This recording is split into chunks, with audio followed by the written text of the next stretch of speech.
Could muscle memory from clockwise training throw off a horse's stride on anti-clockwise tracks? Now that's something to think about.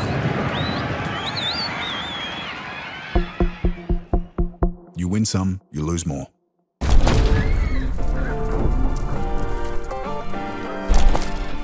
Welcome to Out the Gate. This is where you'll get the weekend's best racing intel in 30 minutes more or less, but now we're into the Group 1 season. It's probably going to be more. I'm your host, Alex Donnelly, as always, joined by Racenet's Gilbert, Gardiner. Gil, big day at Caulfield this weekend. Oh, I cannot wait. Now we're back into it, aren't we?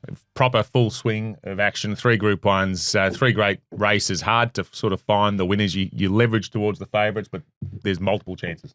Yeah, of course, and we come off the back of last week's Lightning Stakes, which was absolutely fantastic. And it was a big day last week in Sydney as we bring in Racenet's Mitch, Cohen. And Mitch, I got to start, Autumn Glow. Gee, she really sounds like a queen of the turf horse, doesn't she?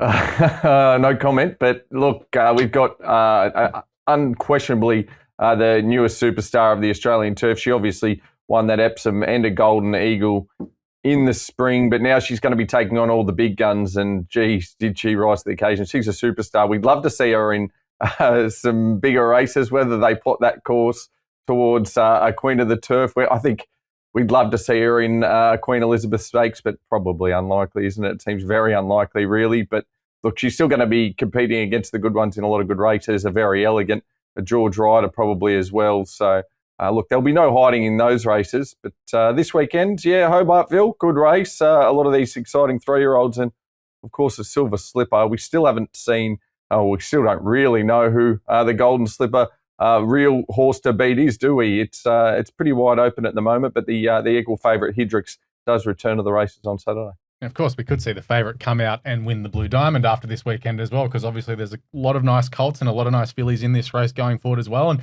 Mick Price, who's got 2 of the horses in the market, has already flagged. He's like, 4 weeks to the Golden Slipper after this. So he's mapping out his plan how to get there as well. So we could see some pretty nice 2-year-olds this weekend, Gil. Oh, no doubt, no doubt. I think all 16 of them, if they come out and win, they'll aim up for the Golden Slipper. It's a hard thing to do.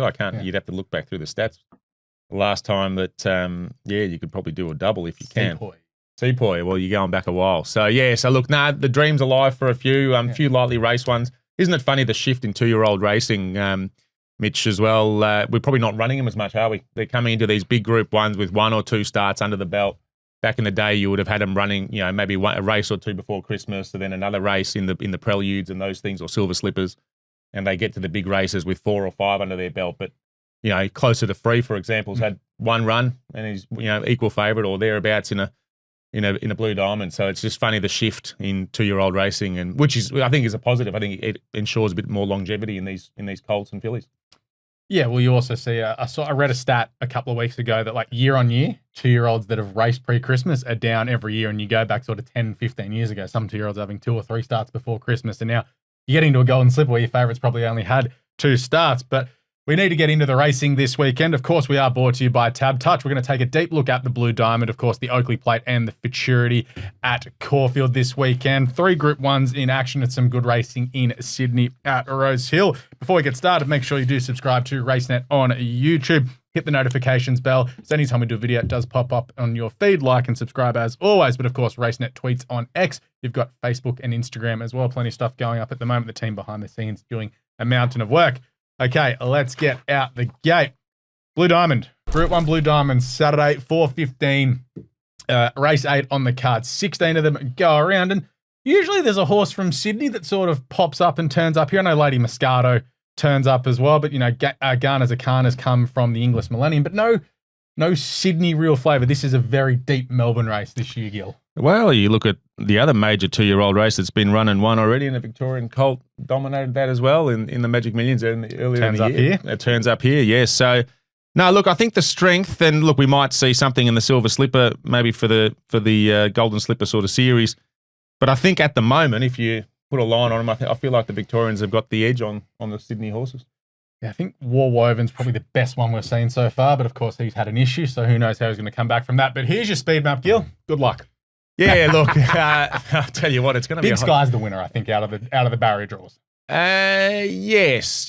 I guess Tess, I don't mind that. Mind that. I think hearing from Mick Price during the week at the barrier draw on Tuesday, he didn't mind that barrier. So now, obviously, Jacaranda, so the vet checks happened today. Yep. The first wave of vet checks. Now, Jacaranda's fourth emergency. So you'd have to be stiff to lose 4 runners for her to get into the field. So put a line through her, which puts the Waterhouse runner, Lady Moscato, in barrier 1, Guesthouse out of 2. Now, what do you do with Guesthouse? He's got a bit of gate speed. He's a proper colt. He's a rock star colt. He's not going to want to go out the back and then try and pick a path through there. So by listening to Mick Price, he's quite open to letting the horse or the colt and Jamie sort of push forward and maybe be a part of this little duel at the front with his other runner, Big Sky. You got Iamaria that will go forward closer to free, raced on speed. I mean, Streisand raced on speed last start in the Prelude, the Phillies Prelude, with Jamie Mellum aboard. That's sort of Jamie's, first move, basically. She somehow always finds the box seats, bit like a J-Mac in Sydney. Always in the 1-1. Doesn't matter where they are in the barrier draw, they usually just push forward. So that was interesting because Streisand previously had been sort of settling back a bit and coming forward. So Lady Moscato will go forward too. It's a Gay Waterhouse horse. And that's right. Yeah, exactly right. So it's going to be a bit of a speed battle. So they've got to make up their minds in the first 200 metres who wants to lose the race out of the barriers. Yeah. Because if they all go out there cutting each other's throats, and that was basically Mick's commentary the other day, and that's why I think he doesn't mind Guesthouse.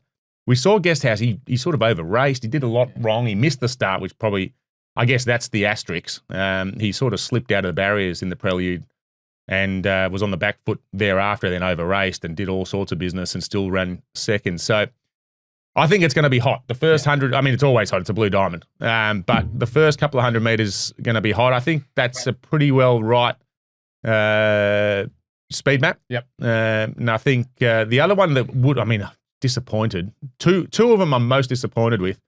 Eternal Warrior. I mean, any danger, it draws a barrier. It's had, I think, 3. This might be its third start. 13 of 13, 8 of 8, 16 of 20. Yeah, and it's just been running great. So, I mean, that's just a real shame. They've got to take their medicine again. And Alibaba, Mitch, I'll tell you, was I looking through Victorian rose pink-coloured Ken Casey Keys coloured glasses that Alibaba was a good thing licked up in the Millennium?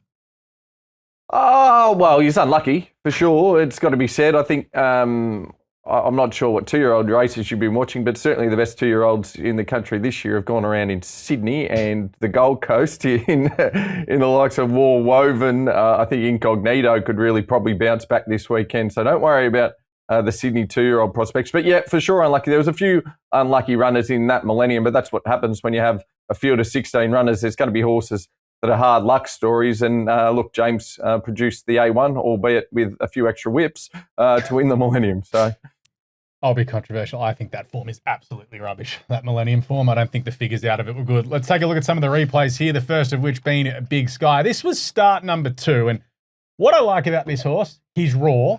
He puts himself on speed. He's like that big 18-year-old number 1 draft pick, almost like a Nick Nat Nui, just all there.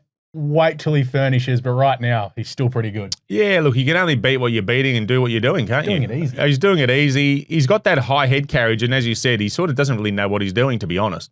He's just sort of trucking along there. Invincible Sun's the interesting one. I mean, he's run second to him, yes, beaten 3 lengths. Willie Pike coming over from WA to ride Invincible Sun, and I haven't looked this morning, but it was basically 50-1 yesterday. Yeah. I'm just not sure. I don't want, look, no knock on Robbie Griffiths, but if that horse was in a Kieran Maher or a Godolphin colours, I think it would be $15. You look at its form, it's basically run second to Big Sky.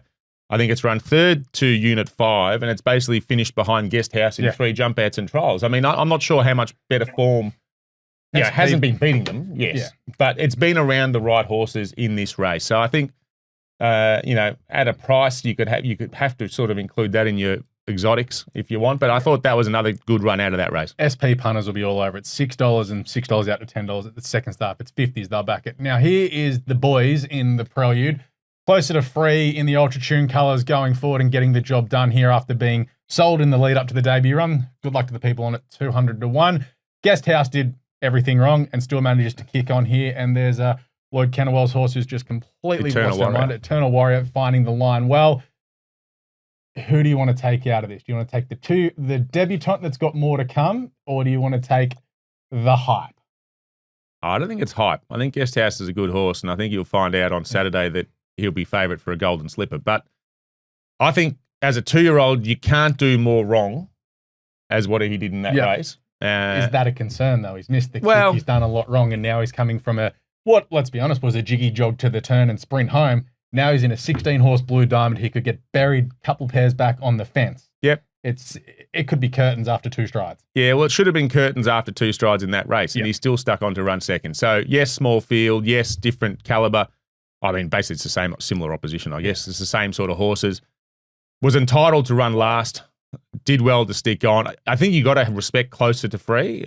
Speaking to Danny O'Brien yesterday, that colt still has more to give. I mean, he was sort of, even though they bought it out of the jumper, he wasn't wound up to be winning first up. Yeah. He's got a heap of improvement, so you got to respect that. And as I said off the top, I think Eternal Warrior is just disappointing because I thought his run in the Merson Cooper, which he just won, was huge from the back, and he's done it again there in the Prelude. Unlucky, just hasn't been able to draw a gate. I think he's got a bit of ability as well. Yeah. Let's look at the fillies here, where we have Streisand getting the job done outside the leader, winning nicely. Cheyenne, who was about 1,000,000 to 1 on that day in the light blue, getting to the outside now of the Greg Urell horse, comes down the outside, finishes off well on debut. Obviously, Willow sticks with Iamara, who was the leader here, but geez, from this, I thought the runner-up, Cheyenne, the Vinnie filly, thought she was good. Yeah, in the Aquas colours. She was probably the run of the race. As we said, Streisand had every possible opportunity and delivered. But yeah, Cheyenne's the one, and you'll find out later in the quaddies that that's also in our numbers. I think it's been sort of disrespected a little bit in the price too, I think. It's been sort of forgotten. I think everyone's leaning towards the Colts, which I think is probably right. But I think the Colts feel like they're the stronger division this year in a Blue Diamond conversation. But if you're to take a filly out of any of the fillies in the conversation, I'd be happy to risk Streisand, and I'd be having something on Cheyenne. Surely with, big odds, barrier 15, you just take your sit and you see if you storm home, try and almost do what Artorias did all those years ago, like just try and sit back and, run your best race. But well, it could set up for that, because if we do have the fireworks early as we expect, it could actually set up for those horses that are able to sort of settle off the speed a little bit and have the last crack at them. Now, as you said earlier, 16 horses, there's going to be all sorts of traffic. Don't rule out Zambalis. We haven't quite got the replay of that one. So that ran last week. Last week in the Talon Dirt, Anthony and Sam Friedman, they know how to do this job, don't they? Tentaris last year. He was a nobody. He was a nobody in the Talon Dirt. He shared the Talon Dirt with Shining Smile last year in a dead heat, came back the week after and got within a short half head of Devil Knight. So, and straight after the race last Saturday at Flemington, to be fair, we were talking about Tentaris, but Sam basically said, blinkers on. He was blown away by Hard Kick. Hard Kick was a super run. He might be one you see up in Sydney later in the year, Mitch. But, he straight away, he was like, nah, blinkers on. We come back next Saturday. Sweet. So you got to respect that. They've done it before. And, Jamie Mott, isn't it funny? Last week, Tentaris blouses him, and this week he dons the royal blue Godolphin, and we'll be hoping to, win a Group 1 this week. So I've probably talked about every horse now. Who are you with? Guest House. Yep. Yeah. Pretty keen? Yeah, I think so. I think if he does everything right, he wins. So we're having a coffee bet. I'm a Big Sky man. Yeah, look, I'm just not sure about Big Sky. I think the 1,200 might just see him out. I like how Mick Price is just all the way through, and even to the owners of Big Sky said, I think Guest House is better, and the owners of Big Sky keep saying that. That's fine. We'll keep on winning. So it's pretty fun ride. And I know a couple of the owners of Big Sky, so good luck to them this weekend. It could be a fat day, given he's a cult. Oh, it'd be a dream come true. Yeah, I mean, for any of them. Anyone that buys into horses, and we've all been down this path before. Do we have time to talk about your story? No, we're not talking about that. But that's the dream, isn't it? The lottery ticket colt, or preferably a colt, but no disrespect to the fillies. The lottery colt like this to win a Blue Diamond would be massive. My 7-year-old gelding's running at Canberra tomorrow. Mitch, who are you with? I'm with that Millennium Form. I know you don't like it, but look, Millennium Form, I'm fine with it. It's held up year on year, most previous years. Rivellino won it last year, won a Skyline his next start, and then finished 4th in a slipper. Learning to Fly 2 years before that, won a Riesling. Unlucky to not suffer a worse injury than she did in the Golden Slipper. And the year before that, Profiteer won, and he got beaten a lip into Todman by Animo. So the form out of the Millennium holds up year on year, and Chris Waller's got a really good colt there in Fireball, who I think we probably haven't seen the best of. So for that reason, I like Garner's a Khan here at good value. Look, she was beaten by the draw in that Millennium. She just had to go back, take a medicine from a wide gate. But it was a terrific ride from Tommy Berry, just weaved through the field and just ran out of time to run down Fireball. Just position in running probably cost him there. But look, I think she's going really well. She gets the better draw this time and around that $17, $18 mark. I'm happy to take the Sydney form over the dusty Melbourne form every day of the week. Knew that was coming. Let's get to the other Group 1s on the day, first of which being race 7, the Futurity Stakes over 1,400 metres. Treasure of the Moment, currently your favourite, and she worked on Tuesday and we were there, Gil, and she looked quite good. And Matt Laurie, he's usually a reserve sort of a bloke, he was effusive in his praise of Treasure of the Moment and sort of, he's like, well, we can win this, we'll go to an All-Star Mile. He's like, we don't need to go to Sydney, we can just keep picking up the cash on the way through. So almost sounds like she'll probably go just Melbourne. She'll go into the All-Star Mile and possibly the Australian Cup. Yes. A bit of water to go under the bridge there. I think she'll get the job done Saturday. And then, the All-Star Mile certainly looks like her race, although another mare we saw galloping on Tuesday prior to Jenny might have a case to be answering there first up in an All-Star Mile. But anyway, we'll save that for our out the gate in a couple of weeks. No, look, Treasure of the Moment's the one. First up, last prep. Same race, basically, just different time of year. Look, that was a massive performance. I think that surprised everyone, what she did last year. No one really expected her to come off the back of a big 3-year-old campaign to then, blast Mr. Brightside away in a Memsey race that he's sort of owned. And Mr. B, who, of course, is in the paddock now, recovering from minor, what was it, a bone chip or something along those lines. He's won the Futurity the last 2 years, so I think the baton will be changed to Treasure of the Moment on Saturday. I think she is the one. This sort of smells of a bit of a, what was the race? Kevin Heffernan a couple of weeks ago, Tom Kitten. You saw Tom Kitten put in the race, and yes, this is a Group 1. I'm not saying they're all Group 1, well, most of them are Group 1 horses. They're not all Group 1 horses. There's probably about 3 Group 1 horses in this field, and I like how you've just dialed it straight back. Well, let's be honest. There's Group 1 Buckaroo's a Group 1 horse, but he's not a Group 1 horse over 1,400 metres. Evaporate probably is. V8, we haven't seen it forever. Watch Me Rock. Yep. I'm excited to see him here because obviously was fantastic in a railway, beaten a lip in a northerly as well, so he's all right. Feroce, Australian Guineas winner. Treasure we know. Vivier, 5 Diamonds winner. Like a Lucy, has been unlucky, probably up to winning a race like this, but we still need to see it. And Ethan Brown said, well, she's a race day horse, so we'll see. But it's a good kickoff point for all of them. That's right. And that's exactly what it is. It's a kickoff point, and I think we'll see Treasure of the Moment kick off with a win. Feroce couldn't have run any better. It took everything out of Tom Kitten to sort of run him down on the post. So you got to respect him. He seems to thrive this time of year. Of course, he won the Australian Guineas a couple of years ago. Now, was it last year? Last year. So he clearly thrives. Willie Pike, speaking to him, he's sort of upbeat. I mean, Watch Me Rock was the horse that he was here for. Yeah. So he's picked up the ride on Invincible Sun and the Blue Diamond, but this race was the sort of earmark that Willie was flying over. But he's an all-star mile horse. Yeah. So he probably is going to find them a little bit sharp at 1,400. What will be interesting with him is he's able to actually ride the speed. Now, I'm not sure in this race who's going to be up there matching motors with Treasure of the Moment. And we could see a situation where Damien Lane rode 4 winners last week, takes a scruff of the neck of this and says, I'm on the best horse, catch me if you can, and runs them away. Nothing else that I can see here that would necessarily challenge. Evaporate will be on Treasure's hammer. And could he be the heir apparent of Mr. B? Well, we'll find out. He'll get a great opportunity on Saturday in this sort of field. They look like the Quinella, hard to go past. Treasure of the Moment, Evaporate, and then basically throw a blanket over the rest. Jeez, I think you're leaving the one up the top out, which Mitch is pretty keen on. You've managed to speak about every horse, but the one I'm tipping and backing in this race, and that's Pericles. I think, look, it's fair to say he's not that top level of star, but geez, he's close to that top level of star in Australia. You look at his record, and he has turned up in some serious grand finals. He's been beaten less than a length in 2 Doncasters, nearly wins a Golden Eagle, and just consistently performs at the top level. He's so underrated, this horse. If you'd love to own him, but the Sheik, I'm sure, is happy with the 6 or 7 million he's banked during his career. He races well fresh. He returned last preparation with a dominant win in the Tramway Stakes during the spring. If he runs up to that performance from a really good draw, I think he's a great bet, Pericles. Treasure, look, I can happily say she's the horse to beat in this race, but at $7, I think Pericles can potentially slide under the guard for her. Yeah, he's an underrated horse. He's sort of that Group 1.5 horse, but geez, falls in the love to own him. Let's get to a race 9. It is the Oakleigh Plate, 1,100 metres, a 14 here. And, well, I like the weight scale. We've got a 9 kilo sliding weight scale here with Hedged up the top all the way down to Point Barrow at the bottom. And, well, the old saying is they go like Oakleigh Platers here. I don't think there's a world record breakneck speed here, but there's still good speed.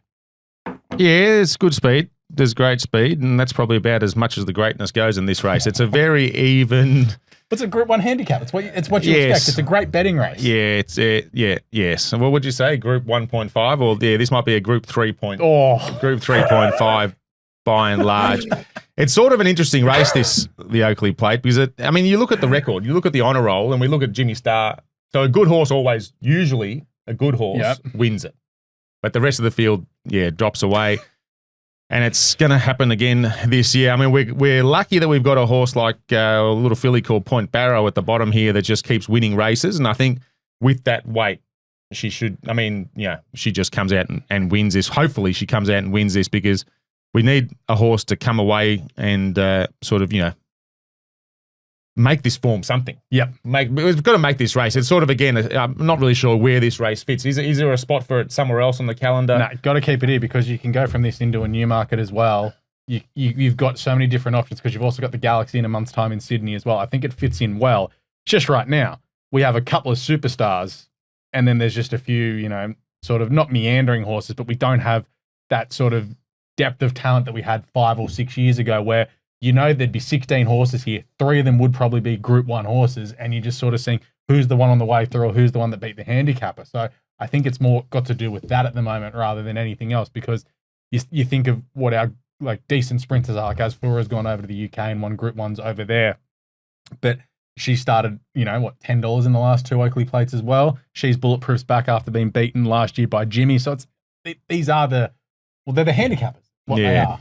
Yeah, none of them are going to be. None of these are probably going to be in Everest, other than potentially Point Barrow, when you think about it. Yeah, that's right. Well, look, Point Barrow hopefully comes out and wins. You're not even tipping up. Out of all of this, well, that's the type of race it is. I can't tip every favourite in every race. That's half the issue there. But look, I just think Hedge was desperately unlucky last start. Probably should have won. Should have come into this race with back-to-back wins.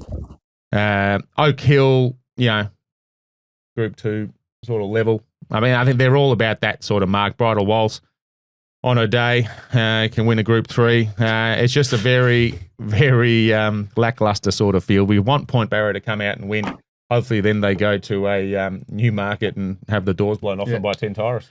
But you with the Tassie horse? Well, again, it was just the way the horse finished. GG's Mistruth. Probably should have been knocked over at the 400. Managed to pick herself up. I just like the fact that she did that. I like that there was a little bit of not negativity, but it was entitled to sort of drop out the back and run 8th, but instead got bowled over. Tassie tough and picked herself up and kept coming. Gets a nice weight, 54 kilos. Mickey D. I think he might have a decent day, old Mickey D, on Saturday. But look, Point Barrow is clearly the horse or the filly to beat, and I just think GG's Mistruth can keep her honest. And Mitch, you are going with the one horse in this field that has run in an Everest, and he's first up. That's right. Jedabeel, he was thrown against the big boys during the spring. He was against the AA graders of sprinters. Didn't quite reach that level. Did run in the Everest, of course, as you mentioned, but there's no A++ graders in this race. He drops back into a more winnable Group 1 here. He's a good horse on his day. He was excellent winning first up last preparation, carrying the same weight. 2 preparations ago, last autumn, I should say, carrying the same weight in a challenge stakes. So we know on his day he's got a really good performance in him. He's just going to probably need an A1 ride from Damien Lane. But that's why we're getting the $21 to find out. But I think on form and his best races to date, Jedabeel is certainly up to winning this race. And at $21, I just have to find out. Yeah, he had a track gallop at Caulfield on Tuesday morning, and they all seemed happy enough with how he was going. He's going from this towards a Newmarket from the sounds of it as well. So that'll be interesting to see how he goes. We need to get in the best bets of the weekend. I mean, we've already got 3 of your tips, Gil, so we may as well keep on rolling. Your best bet comes up in the mannerism. I like the theory. You just go with the best horse. Yes, let me catch up here. I know you've made me tip the card this week, not able to do my best bets in various things. Benadryl, yes. Is that the right? That's the right race, yes. Yes, look, Benadryl, I think she's just a very, very good mare now. Good jump outs. What's that? Good jump outs. Good jump outs, just going well, has the quality. It's the type of race that she can come out and win. What is she now, a 4-year-old? I think we're about to see, I don't know how high, what the ceiling sort of is for Benadryl, but I think this is certainly a winnable race for her. Glenn Thompson's got a good handle on her, and we touched on it before. It's got the hot hand in Damien Lane aboard. Yeah. Obviously up in Sydney this weekend, Silver Slipper Day and Hobartville Day. Rail out 5 metres. What's the weather like up there, Mitch? Because the track currently on Thursday morning, soft 5. Nah, it's pretty warm out, still pretty muggy and sticky. We got a few of those summer showers yesterday, but I can't imagine it'll be too bad. It's fairly warm up here, and it should be even warmer out in the west on Saturday at Rosehill. So best bet for me comes up in race 7. It's number 6, Travolta. I think I'm just hoping this fella can catch a couple of these stayers resuming on the hop. He's had the run under the belt there at the mile. Look, he just found them a bit too slick for him at the mile, but he was excellent in behind. He was competitive at Group 1 level last preparation. Rarely puts in a bad performance. And with J-Mac on Saturday, I think he can win second up there in the Parramatta Cup. Don't mind. Gil, your next best comes up in the 800-metre event for the 3-year-olds, being the Autumn Classic. These horses obviously on the road to Alistair Clark, derbies and things like that. And you just go, all right, well, if Observer isn't here, what's the blue colour thing that ran behind Observer? With Crocodile. That's right, and he was my third selection. No, because Bayou Music was one that I actually didn't mind, if memory serves, leading up to a derby last year. So when I saw Bayou Music and Crocodile in this field previously, I was a little bit torn. I ended up siding with Bayou Music, but he's since been scratched this morning. So Crocodile gets the tick of approval. Look, I liked him. Our loyal viewers would. I think I tipped him last start, if memory serves, but. In the Autumn Stakes, the 1,400-metre race, I thought he could run a cheeky race behind Observer, as it turned out. I think he just found that 1,400 a bit too sharp. I think over 1,800, he'll be able to, he's drawn well again. He jumped well last start over 1,400, but they just went a bit too quick and he finished up 4 back the rail. Yep. Almost an impossible position. We saw what Observer did, just rode outside the leader and just bolted in. Far too good. The speed horses just kept running. They ran decent time. I thought he whacked away okay, Crocodile. He over-raced through the middle stages. So I think with a bit of a more sedate 1,800-metre tempo and the nice draw, hopefully he's, say, 2 pairs, one off the leader or once, 2 back the fence rather than 4 back the fence and could be at them late. So we're having a little dash at Crocodile. It always seems a tricky race as well, that race. Every year something either it's either obvious or they pop up out of nowhere. And each year on year, you're just like, who's going to do it? Obviously, Observer going towards the Guineas next week. Makes sense that he's skipping this race. Mitch, your next best. Have to wait up till the end of the day. But, geez, this is a nice combo when you're betting up in the last race. It is. I think we're going to know our fate pretty early on in this race too. So it's race 10, number 7, Hawker Hall. Now, he's drawn wide. He was drawn wide last start at the Gold Coast when James was on him as well in that Magic Millions race. He jumped well and he went straight to the front. And once he was able to control, he kicked clear and won by a pretty decent horse. Now, he's probably going to have to do the same again here. There's a bit of speed inside him, but if he can jump well and land on speed again, he's going to take a lot of catching. He's trialled since that Gold Coast win. It was a trial win against, it was just really a tick-over trial, so wouldn't read too much into that. But yeah, we'll know fate nice and early. I'm wary of the Godolphin horse, Tonkin, coming up from Melbourne. The trial was really good and the draw was good. So if there's a horse to beat us there, it's probably Tonkin, but Hawker Hall for me. And we get to the value plays of the weekend. Now, this is a yellow card offence, Gil, because you're tipping Guest House, but your value bet of the day is in the Blue Diamond.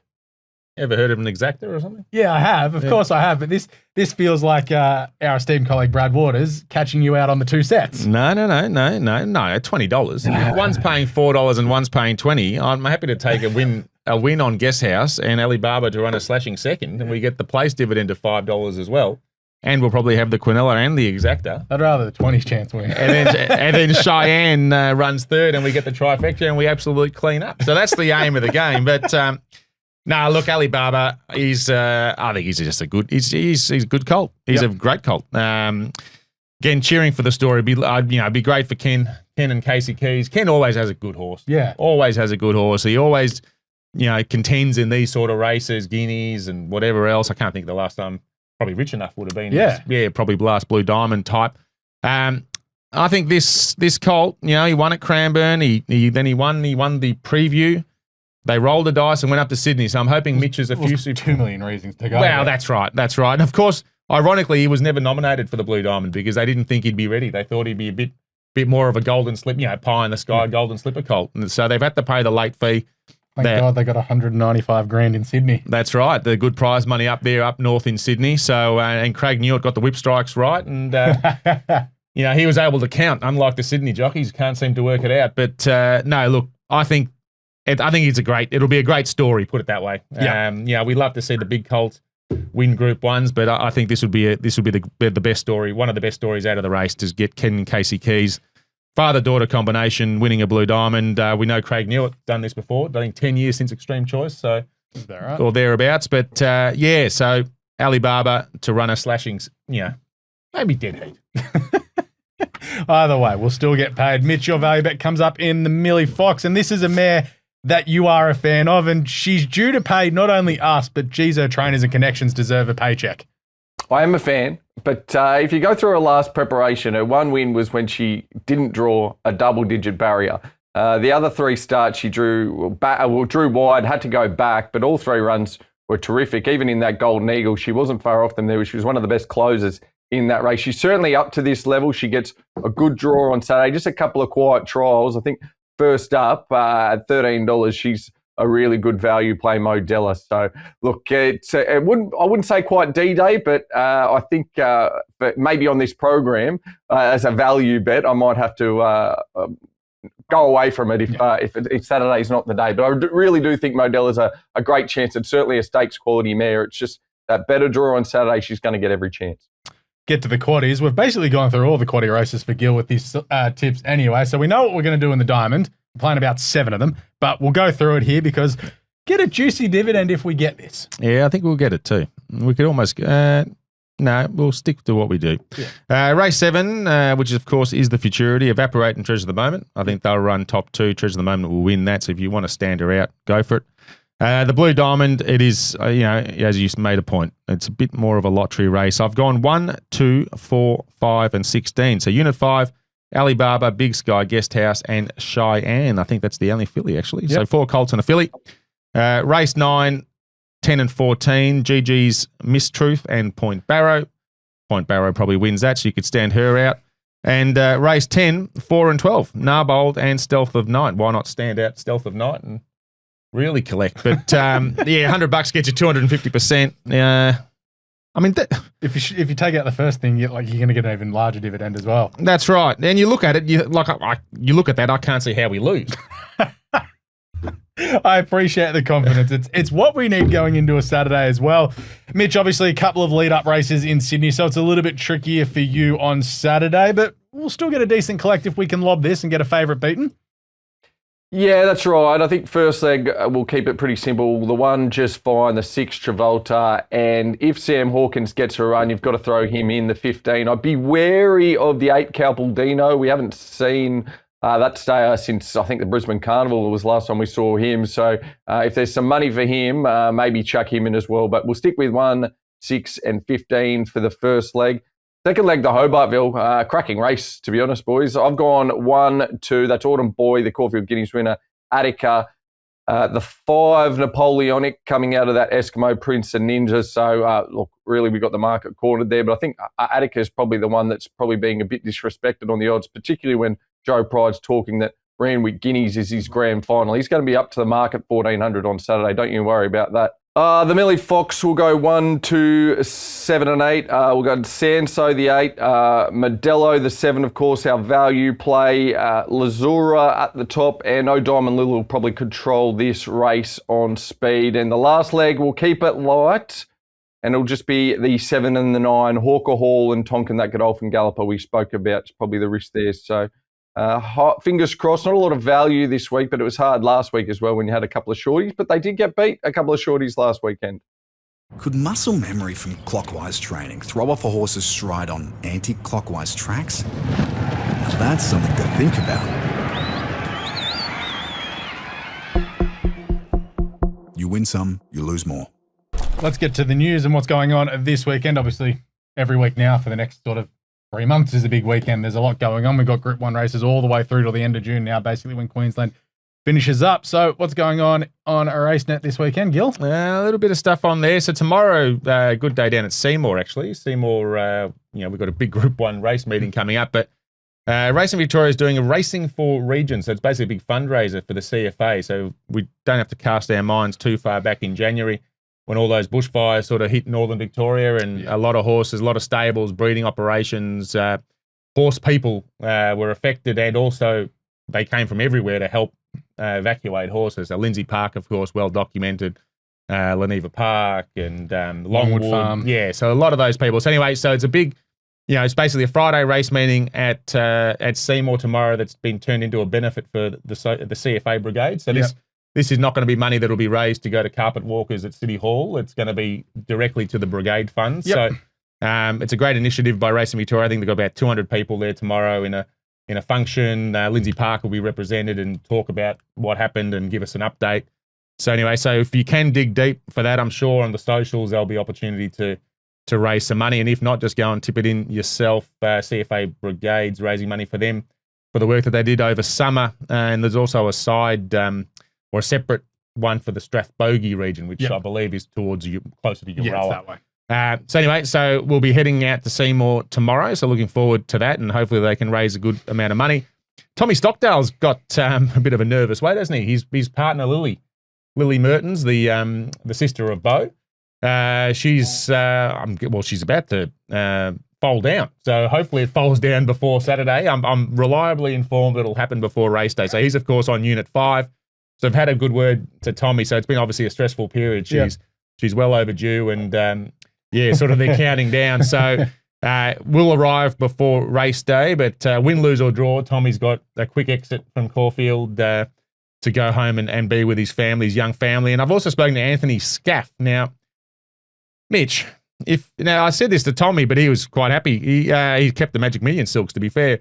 You dream of winning your first Group 1, you wouldn't think you'd have a cat on the front of your silks, would you? There's some people who dream about Godolphin and Yulong is the flavour of the month, or a Lindsay Park, or a Coolmore colours. But there's the sky blue with Coco the Persian cat on the front. So I've had a chat to Anthony Scaff, who's one of the owners of Unit 5, and it's his cat. Coco's the family cat. She's an 11-year-old Persian. It's been through her set of troubles, old Coco. Has had a lot of health issues. Apparently, I'm a dog person, not a cat person, but 11's quite old for a cat. She won't be trackside, unfortunately. I asked whether they could put her in a box and carry her. You have someone carrying her and she's on the pillow. Well, yes, that's right. But no, she'll be watching from home and cheering on Unit 5. So they'd have to be the most striking colour. I can't think of...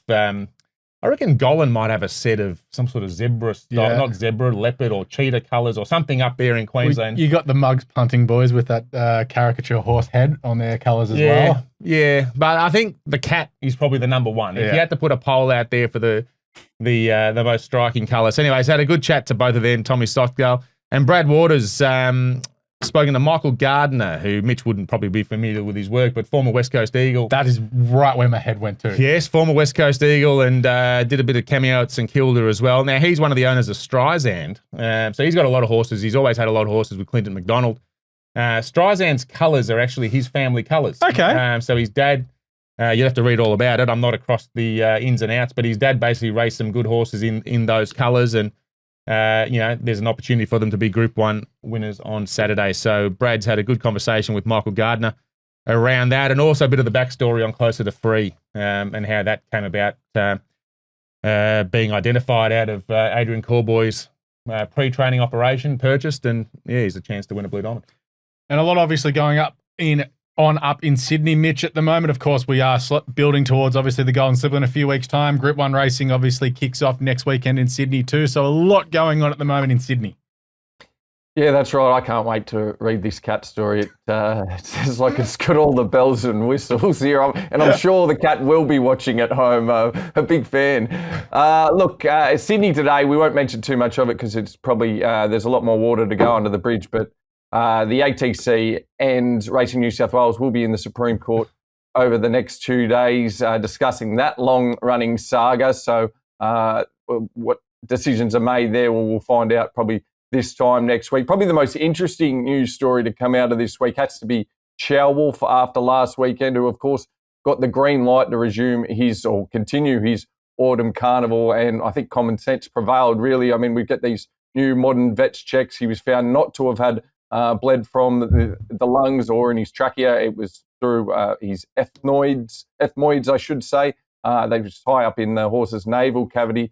So a nasal cavity, I should say, not navel, that's for sure. But look, he's going to continue. So we'll see him next weekend. Of course, it was pretty much a pass mark first up run for him. And look, it's always good to have the stars competing in the Autumn Carnival. Now, Adam's had a good chat with Andy Mackie, of course, from Godolphin. Now, it's going to be a massive carnival for them. One of their stars already popped up last week in Tentyrus. He's going to take a power of beating all through this carnival. Of course, we've got Attica back this weekend, one of their real Randwick Guineas candidates. And look, they've just got so many good horses, don't they? Tempted, of course. The Star Filly will line up next week. So it's a bit of a different, I guess, our first autumn carnival. We had it in the spring, but our first autumn carnival where all these horses and all these genuine stars are in different stables and potentially going head-to-head in a couple of these big races in the coming weeks. So pretty exciting there. Look, of course, the Hobartville's the big one this weekend where we see the return of Attica.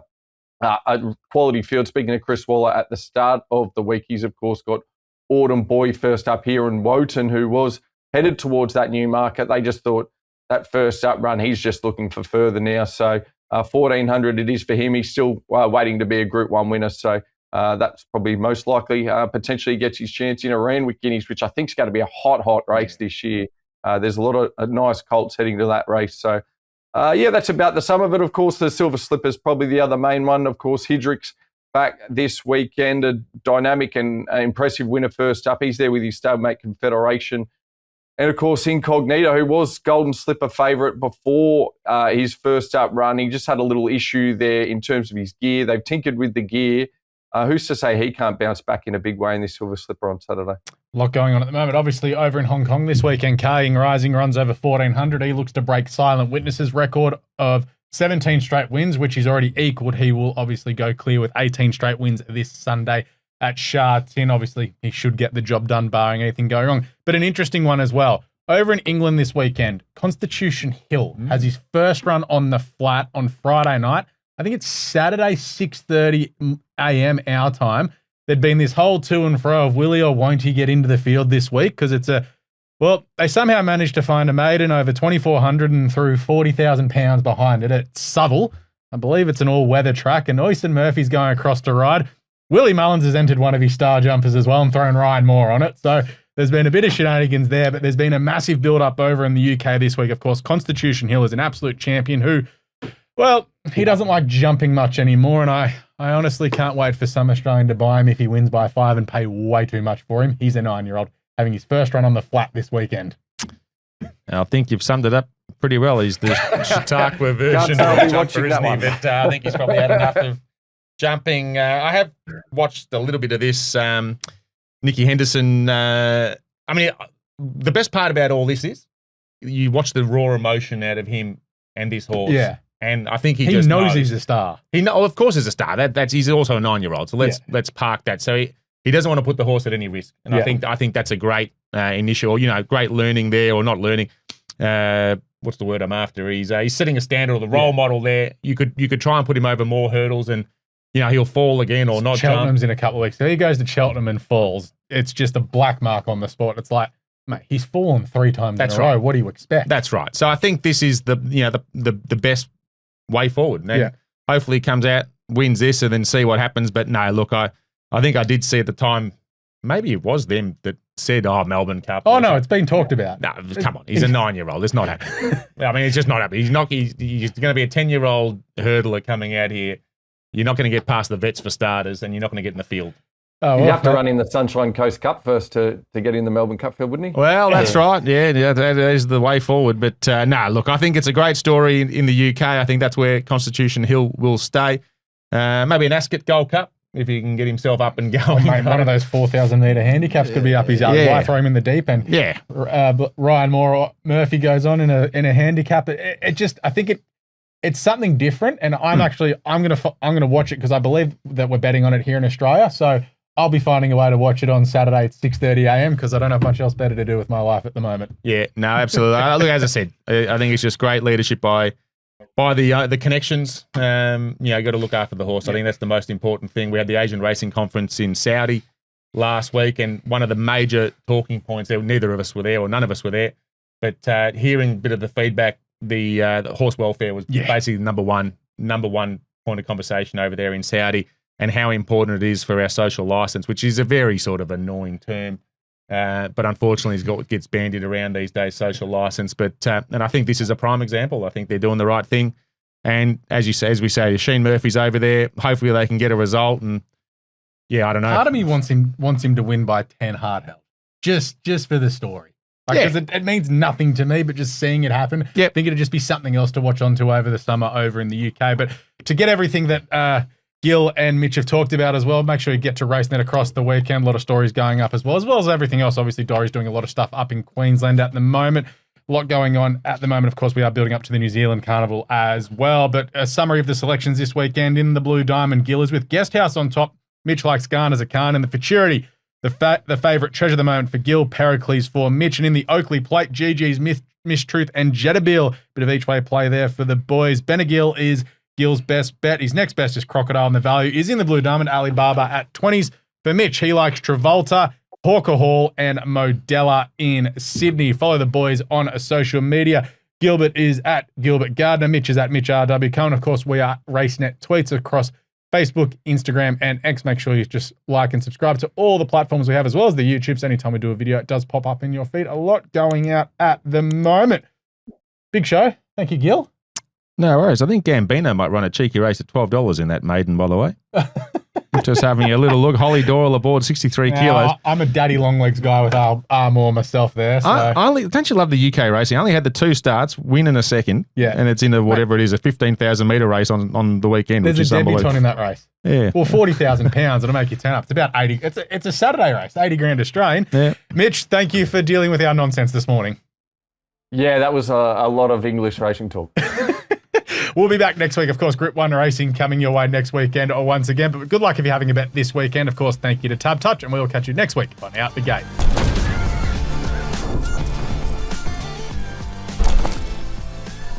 Could muscle memory from clockwise training throw off a horse's stride on anti-clockwise tracks? Now that's something to think about. You win some, you lose more.